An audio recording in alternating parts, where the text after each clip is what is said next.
This is the reason why you can't mentally switch off from work, and I have some really great science and evidence-based tips on how you can fix it. In terms of the research that has been done around psychological detachment at work, more people need to be talking about this. It's so beneficial for our mental health and well-being, but at the same time, it's really good for our productivity and performance. Say it's 5 p.m., you finish your work for the day, but now you still have a million things going on in your mind about things you have to do, all the projects that are still ongoing, and there's just a million things going on in your mind.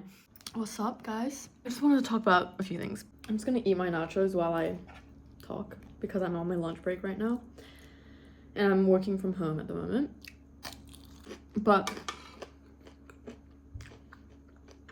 never mind. I don't want to be rude and speak at the same time. All right. I've been thinking a lot recently about this concept called psychological detachment, and it's not what you think it is. So I think commonly when people think about psychological detachment, they think about kind of removing yourself from a particular situation, letting go, detaching from something, not caring about it anymore. But in the context of work and work-related psychological detachment, this is really about being able to switch off from work when you're not working anymore. And I feel like psychological detachment is a really useful tip. So there's been plenty of research done on psychological detachment at work. And so, as I mentioned, this is really about being able to switch off from work, mentally disconnecting from work when you're no longer working during your workday. So you have your work hours, and then outside those work hours, it's really common for people to continue to think about their work while they're making dinner. Maybe you're really nervous about a presentation and you just have thoughts running in your mind, or you have a million meetings the next day and you can't sleep at night. This act of when we can't actually mentally disconnect from work means that our mind is running overtime, right? We're constantly thinking, we're constantly overwhelmed, and psychological detachment from work is a really great tip, and it's also been researched for many years. And one of the main researchers that actually looked into this is a lady called Sabine Sonnentag, I think. Yes, this lady is the GOAT. So as part of my full-time job, a lot of it is around running well-being surveys and looking into psychological research in order to help organizations improve the well-being of their employees. And so a lot of this is on a consulting basis. So I do spend a lot of time reading a lot of research articles, looking at what's new, maybe also what's old and what still works. And I also read a lot on what is very effective in terms of maintaining our well-being, creating good work-life balance, but also just being able to live a life that benefits both our work side, our performance side, but also our family, personal life. So really thinking about how can we hold these two domains in our life simultaneously and live a fulfilled life. Sabine Sonnentag, which is the researcher that I mentioned that has looked into psychological detachment at work, has really found that in a lot of her studies that people who are able to psychologically detach from work experience a whole range of different benefits. One of the key benefits of people who can psychologically detach from work effectively is that they experience significantly better moods. So they have positive moods throughout their days. They also experience less fatigue. And this was actually a stronger predictor than how much time you spent away from work or how much time you spent doing different hobbies. And not only this, some of the other benefits included things like benefiting your work performance. You had less burnout, you had improved relationships, and honestly, just overall, I think these key outcomes really point to the benefits and the effectiveness around being able to psychologically detach. But like, when we think about psychological detachment, yes, it's very easy to tell someone to be like, okay, just mentally switch off from work. You know, it's been a really tough day. You had a really hard day at work, but, you know, a million things went wrong. But, you know, let's just like forget about it. Let's just have fun. But like, I feel like there are so many different nuances to people's jobs, to individuals themselves, people's personalities that can make it a lot harder for people to mentally detach from work. And so mentally detaching or switching off from work isn't about not caring about work anymore or caring less. It's really about being able to switch off, right? Kind of like a light switch. You turn that light switch off by the time you clock hits 5 or whenever you clock off from work. But we do know from Sabine Sonnentag's research that some of these key factors can make it a little bit more difficult for some people to psychologically detach from work.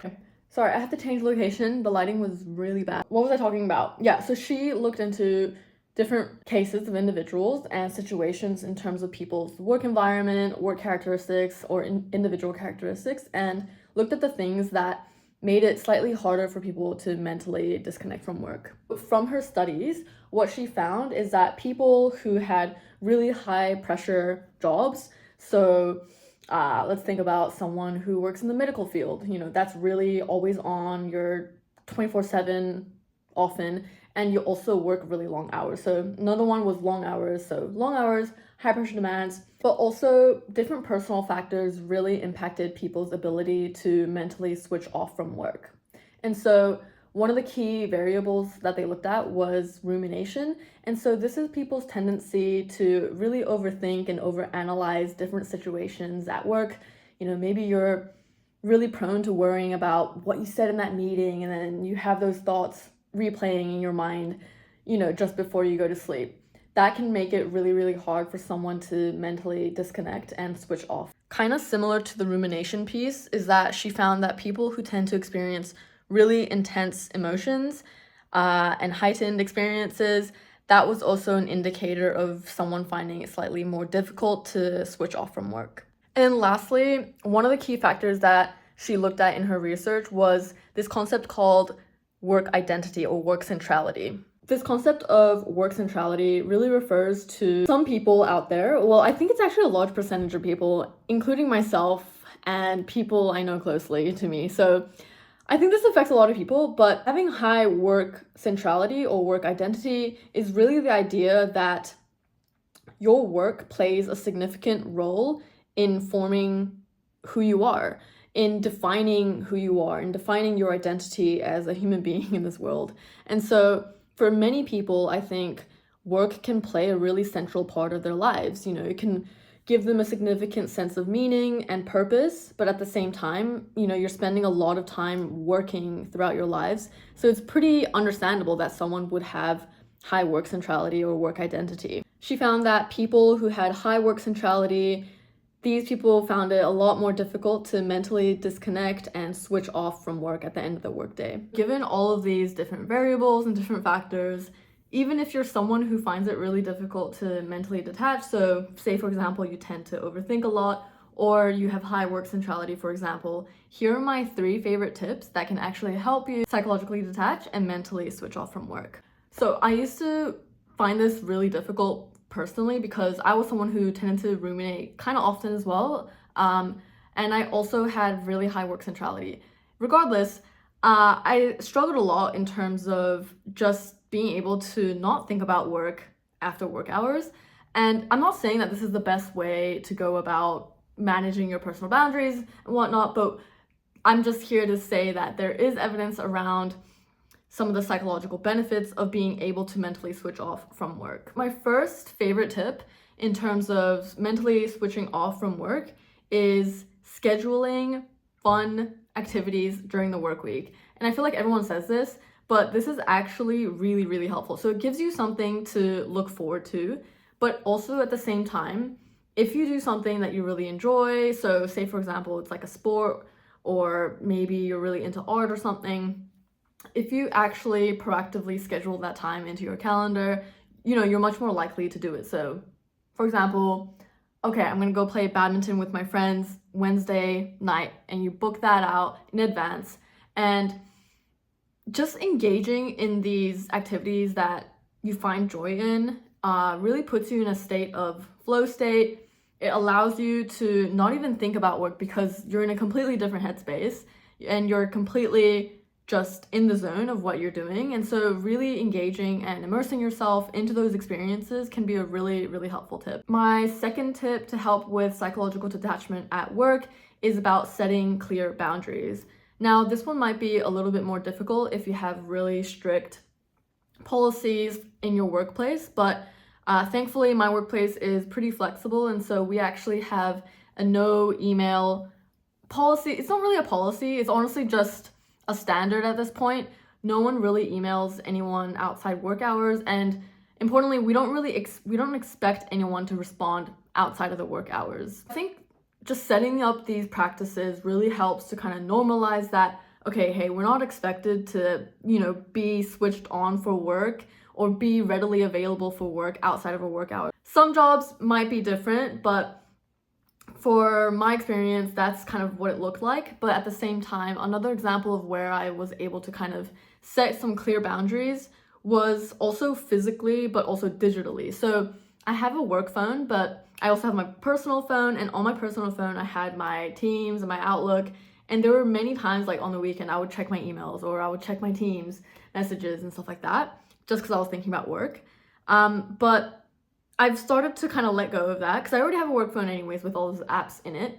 And so in recent times, I actually deleted my Outlook app and my Teams app on my personal phones. And so I can't even access it on my personal phone. And so that has really helped me not really worry about work anymore and really just set the boundary clear in terms of my digital space. But then at the same time, another really good tip that a lot of people use is just having a different physical space. And so I can't really do that because I work from my room. But a lot of people have, separate office rooms in their house. And so when they're in the office room, that indicates and signals to your brain that, okay, this is work time. When I'm outside of this space, I leave all of my laptops and devices in this room and it's no longer work time. I shut that door and I just live my best life outside of the door, okay? And then lastly, my third tip on how to mentally detach and psychologically detach from work is creating rituals, so having a routine. And I feel like it's kind of difficult to have like this whole fleshed out routine, but one thing that I really found beneficial in terms of mentally switching off is creating to-do lists at the end of my days. Creating to-do lists at the end of your days kind of sounds contradictory because I also do this at the start of my days as well. But I think creating one at the end of your day, so say it's 5 p.m., you finish your work for the day, but now you still have a million things going on in your mind about things you have to do, all the projects that are still ongoing, and there's just a million things going on in your mind. And so what I really like to do is to grab a piece of paper or my notebook and just jot down, just brain dump everything that I have on my mind that's work related into this notebook. And so I'll brain dump it and then sort of set it into different categories, high, medium, low priority. And then if I have time in that workday, I'll also just schedule those tasks and things like that in my actual calendar. And so I remember to do them, or my task manager. But really just brain dumping all the different things has like a huge impact on your mental clarity and your mental space. Because like before, when I wasn't doing this tip or when I wasn't doing this act of creating a ritual and really just like brain dumping all my thoughts, it really affected me. Just like I would close my laptop, but then I'm like still thinking about that project that I didn't make much progress on, thinking about that client email, or just like a million different things that were still kind of like open-ended and still ongoing. But like being able to really put it down somewhere, leave it and set it away, that really helped me to kind of mentally disconnect, but also just feel less overwhelmed from work. In terms of the research that has been done around psychological detachment at work, more people need to be talking about this. It's so beneficial for our mental health and well-being, but at the same time, it's really good for our productivity and performance. And so I think it has these, dual benefits in terms of a work life, but also a personal life. And honestly, if any of you can think of other rituals, routines, practices that you do, leave them down in the comments. I'm really interested to learn different ways that I can practice this a little bit better or be more efficient with it. I've found sort of what works for me lately, but honestly really keen to try out new techniques if you have any. And yeah, so that was really just about, I guess, the psychology behind being able to mentally switch off from work, some evidence-based tips on how you can implement this with some examples. But if you enjoyed this video, make sure to like this video and subscribe if you're interested in more videos like this to come. I'm looking forward to making more similar videos like this as well, looking at psychology, research, how we can improve our work lives, but also our personal lives. And so stay tuned for some more videos to come, and I'll see you in the next one. Bye!